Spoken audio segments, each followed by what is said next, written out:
All right, continuing with the course. The next thing that you'll have to think about is your location. You are where you are.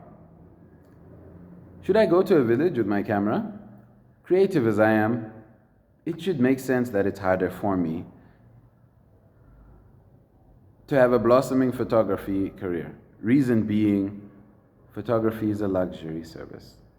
Realize that you need to be in a luxury area in order to have the full potential of photography, in order for your clients to fully appreciate what you're doing, and in order to graduate from being a sort of picture man tier or a sort of takes pictures tier into the actual tier of artist, the actual tier of photographer, the actual tier of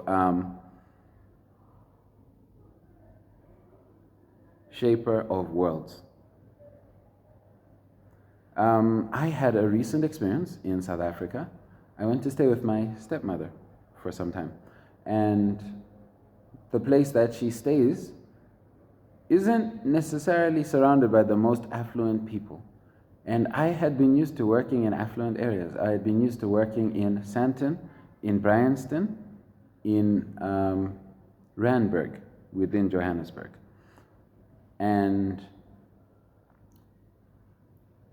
essentially, when I saw the contrast between Roodepoort, which is where she stays, and Randburg and Bryanston and Sandton, I realized that, hey, in Sandton, I can make 200 Rand for no reason.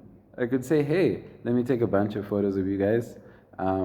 Just give me 200 Rand. I'll edit them up and send them to you. And that 200 Rand would be what I'd need to carry me to the next adventure, the next big photo shoot. Something bigger. Could be what I would use to get lunch, or, you know what I mean? 200 Rand is, what's the equivalent of 200 Rand?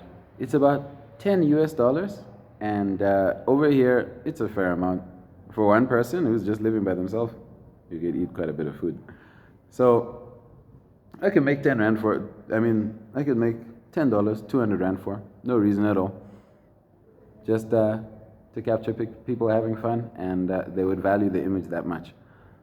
In Roodepoort, I would struggle to make 200 Rand because I would have to introduce the concept of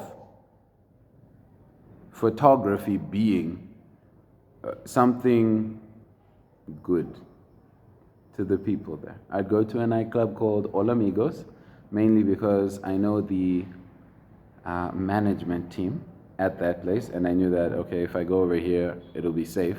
It is an odd place in Roodepoort, but at least I know that, okay, the bouncers are on my side should the inevitable evil approach. It's inevitable. Do not assume no one will attack you as a photographer. It's going to come. It's not going to come every day. It's not going to come commonly.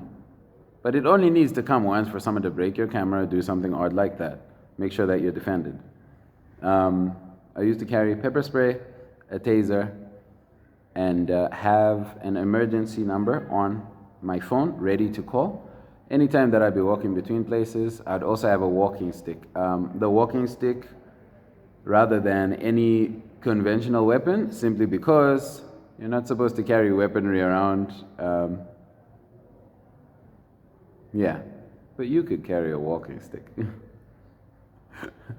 So, just to feel more protected and also to give someone a second thought about coming and snagging your stuff.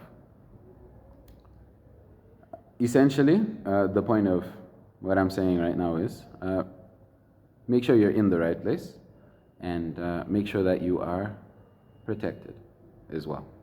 Both of these things will make you able to have a faster and more lucrative photography career. Although your creativity will still carry everything through. You know what I mean? So be creative. If you would like to take pictures in the village, then be the very first person to take pictures in the village and make it work. But photography is generally a luxury service. So you should be in a luxury area.